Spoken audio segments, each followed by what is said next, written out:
ఈ బడ్జెట్ లో బట్టి గారు పేరా నంబర్ 62 బట్టి గారు పేరా నంబర్ 62లో ఒక మాట చెప్పారు అధ్యక్ష, నది దాటేదాకా ఓడమల్లయ్య, దాటిన తర్వాత బోడమల్లయ్య అని పేరా 62లో బట్టి గారు చెప్పారు అధ్యక్ష.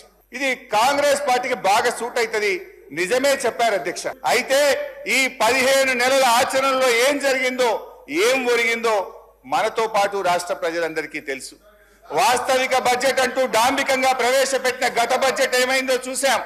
ఇప్పుడు మళ్ళీ 3,04,965 కోట్ల రూపాయల బడ్జెట్ అని మరో గాలిమేడ కట్టారు అధ్యక్ష.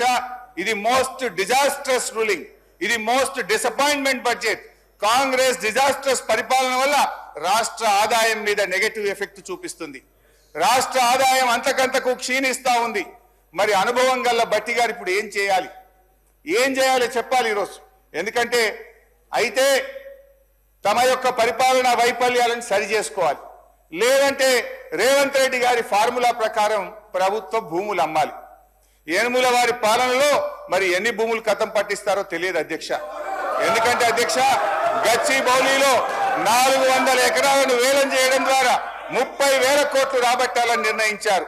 ఇప్పటికే టీజీఏసీ భూములు తాకట్టు పెట్టి 10,000 కోట్ల రూపాయలు అప్పు తెచ్చారు. ఇప్పుడేమో హెచ్ఎండిఏ ఆస్తులు తాకట్టు పెట్టి మరో 20,000 కోట్ల అప్పు తెస్తామని మొన్ననే అసెంబ్లీలో సమాధానం చెప్పారు.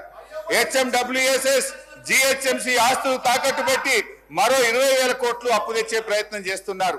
హౌసింగ్ బోర్డు భూములు అమ్మకం ఇప్పటికే షురువైపోయింది. నాడేమో ప్రభుత్వ భూములు పెద్దలు ఇచ్చిన ఆస్తని, జాతి సంపదని, చచ్చిపోతే బొంద పెట్టడానికి జాగుండదని రేవంత్ రెడ్డి గారు చాలా గొప్పగా సుభాషితాలు చెప్పారు. ఇవాళనేమో అధికారంలో రాగానే బరాబర్ భూములు అమ్ముతామంటున్నారు, అమ్మకానికి నోటిఫికేషన్లు ఇవ్వడం షురువైపోయింది. అధ్యక్ష, అమ్మొద్దని ఆక్షేపించిన నోటితోనే ఇవాళ భూములను అర్రాస్ పాట పాడుతా ఉన్నారు అధ్యక్ష. దీన్ని వాటన్ తీరు మాట్లాడే దిగజారుడు రాజకీయం అంటారు అధ్యక్ష.